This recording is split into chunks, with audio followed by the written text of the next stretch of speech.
ಸ್ನೇಹಿತರೆ ನಮಸ್ಕಾರ. ನಮ್ಮ ಮೊನ್ನೆ ಒಂದು ಕಡೆ ಹಂಗೆ ಒಂದು ರ್ಯಾಂಡಮ್ ಡಿಸ್ಕಷನ್ ಒಳಗೆ ಇನ್ವಾಲ್ವ್ ಆಗಿದ್ದೆ. ಸೊ ಅವ್ರು ಹೇಳ್ತಾರೆ, ಸರ್ ಎಲ್ಲ ಕಡೆ ನೋಡ್ರಿ, ಎಲ್ಲ ಕಡೆ ಮೋಟಿವೇಶನ್ ಅನ್ನೋದು ಭಾಳ ಆಗ್ಬಿಟ್ಟೈತೆ ಸೋಷಿಯಲ್ ಮೀಡಿಯಾದಾಗ. ಈ ಮೋಟಿವೇಶನ್ ಅನ್ನೋದು ಎಷ್ಟರ ಮಟ್ಟಿಗೆ ನಾವು ಲೈಕ್ ಅಕ್ಸೆಪ್ಟ್ ಮಾಡ್ಕೋಬೇಕು.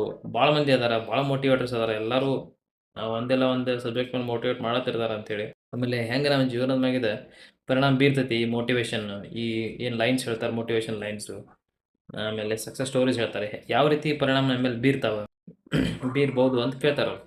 ನಾ ಹೇಳೋದಿಷ್ಟೇ, ನೋಡ್ರಿ ನೀವು ಎಷ್ಟೇ ದೊಡ್ಡ ಮೋಟಿವೇಟ್ರಿಂದ ಪಾಠ ತಗೋರಿ, ಆ, ಎಷ್ಟೋ ಎಷ್ಟೊಂದು ಮೋಟಿವೇಶನ್ ವಿಡಿಯೋಸ್ ನೋಡ್ರಿ, ಏನೇ ಮಾಡ್ರಿ, ಬಟ್ ಆ ಮೋಟಿವೇಶನ್ ಅನ್ನೋದು ಟೆಂಪ್ರರಿ ಇರ್ತದೆ. ಆ ಮೋಟಿವೇಶನ್ ಇಂದ ನೀವು ಏನು ಡಿಸಿಪ್ಲಿನ್ ನೀವು ಕಲಿತಿರಲ್ಲ, ನೀವು ಆ ಮೋಟಿವೇಶನ್ ಇಂದ ಏನು ಡಿಸಿಪ್ಲಿನ್ ಕಲಿತಿರಲ್ಲ, ಅದು ಪರ್ಮನೆಂಟ್ ಆಗಿ ಉಳಿತೈತಿ.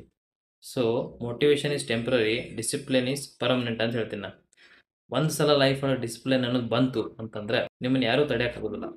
ನಿಮ್ಮ ಯೋಜನೆಗಳಲ್ಲಿ ನೀವು ಹಂಗೆ ಇಂಪ್ರೂವ್ ಹಾಕ್ಕೊಂತನೇ ಹೋಗ್ತೀರಿ, ನಿಮಗೆ ಸಕ್ಸಸ್ ನಿಯರ್ ಹಾಕ್ಕೊಂತನೇ ಹೋಗ್ತೈತಿ. ಸೊ ಡಿಸಿಪ್ಲಿನ್ ಅನ್ನೋದು ಭಾಳ ಇಂಪಾರ್ಟೆಂಟ್ ಐತಿ, ಅದ್ರ ಮೇಲೆ ಕಾನ್ಸಂಟ್ರೇಟ್ ಮಾಡಿರಿ. ಮೋಟಿವೇಶನ್ ಬಗ್ಗೆ ಭಾಳ ತಲೆ ಕೆಡಿಸ್ಕೊಬೇಡ್ರಿ. ಎಷ್ಟು ಬೇಕೋ ಅಷ್ಟು ತೊಗೊಳ್ಳೋದು, ಅವಶ್ಯಕತೆಗಿಂತ ಜಾಸ್ತಿ ತೊಗೊಳಂಗಿಲ್ಲ. ಸೊ ಡಿಸಿಪ್ಲಿನ್ಡ್ ಆಗಿರೋದನ್ನು ಕಲಿಬೇಕಷ್ಟೆ. Thank you so much.